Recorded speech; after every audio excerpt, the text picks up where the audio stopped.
I've spent over 150 hours creating my own Pokemon game within Minecraft, but I've spent more time building than I have sleeping. With a customized map, 3 unique storylines, Pokemon gyms, towns, and more, all for you to play in the 4,000 by 4,000 blocks large Montoko region. I've been creating customized biomes with unique structures and NPCs that come within them. Having completed 4 biomes so far, we are now finally up to the desert.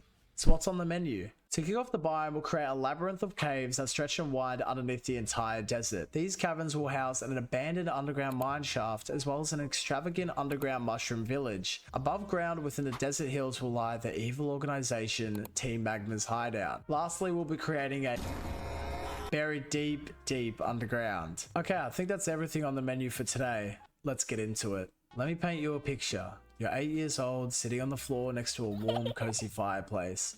You're playing Pokemon Platinum on your new Nintendo DS you got for Christmas, and you find yourself still stuck in Mount Coronet after 2 hours of playing.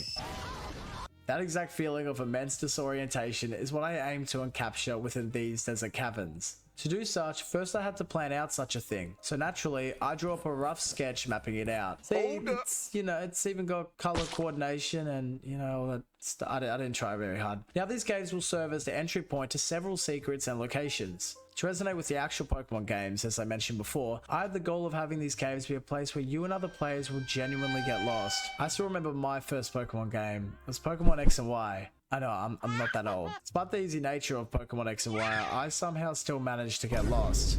I think it was Reflection Cave. The earlier 2D games had even more strenuous cave layouts, like Mount Moon and Mount Coronet, like I said before. I would not have completed these games. These would have you running around in circles for hours, so I made sure to bring back that same sense of delirium that comes with losing all sense of your direction. Not only that, but these caves will be littered with several trainers ready for you to battle. At this point, you're probably wondering why the hell you'd even want to enter these hellish caves in the first place. Well, it's what you'll find down there that'll answer that question. With all that said, there is one saving grace to these ominous caverns, and that is the abandoned mineshaft. Why? Well, look, there'll be a wandering backpacker that you can find sitting outside the entrance to the caves. This fellow will hint to you that if you don't want to lose your way, it's recommended you follow the path of the mineshaft, where it will lead you to a place of wonder. However, due to the test of time, it's not the best idea you trust it to lead you all the way to safety. You'll have to have some impressive reaction time to avoid falling to your death. Now that the mineshaft was completed, we needed someone to test it, so we grabbed our friend Timmy OCE to give the mineshaft a test ride with us. We told him absolutely nothing except just to get into adventure mode and ride through the mineshaft with us. Of course, he was in the front of the pack, being the perfect test subject.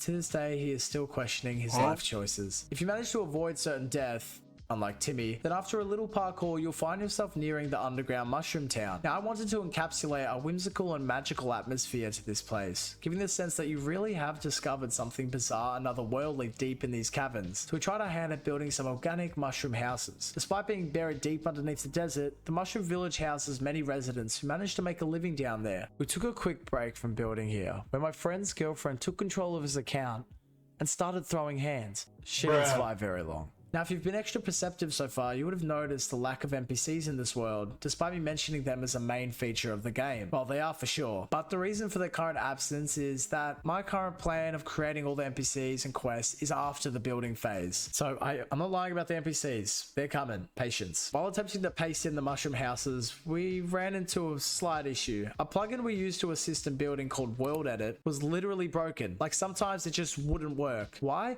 I don't know. I've spent hours trying to fix it, but World Edit just doesn't care. Believe it or not, this past 10 minutes of stress is an example of life. After going through all this stress, by the time I finally got this mushroom working, the sheer amount of happiness I felt made it so satisfying. If all that stress hadn't happened, and I had just pasted the mushroom correctly in the first place, I would have felt nothing, just normal. So this is life. Downs make the ups worth it. They're necessary. So embrace the sadness and stress that comes with life, because without them, you'd never feel fulfillment and happiness to the most extent. Anyway, moving on from the philosophical tone. After finally getting our World Edit functional, we pasted in the mushroom houses into the village. We added other miscellaneous stuff like paths and glowing little mushroom things and all that stuff. Now we can see the place really come together. There's an interesting glitch that happens when I view back the footage where all the Pokemon appear as level -1 Bulbasaurs. Thought that was pretty funny. Navigating through these desert caves reminds me of trying to get through Ikea without a map. but it'll be worth it, trust me. Next was the evil Team Magma base. The story behind this evil group of individuals was, of course, world domination. Don't worry, the other storyline contains the deep lore you're yearning for. So Team Magma found themselves struck by what appeared to be a meteor, but upon further inspection, it turns out it wasn't a meteor, but an egg.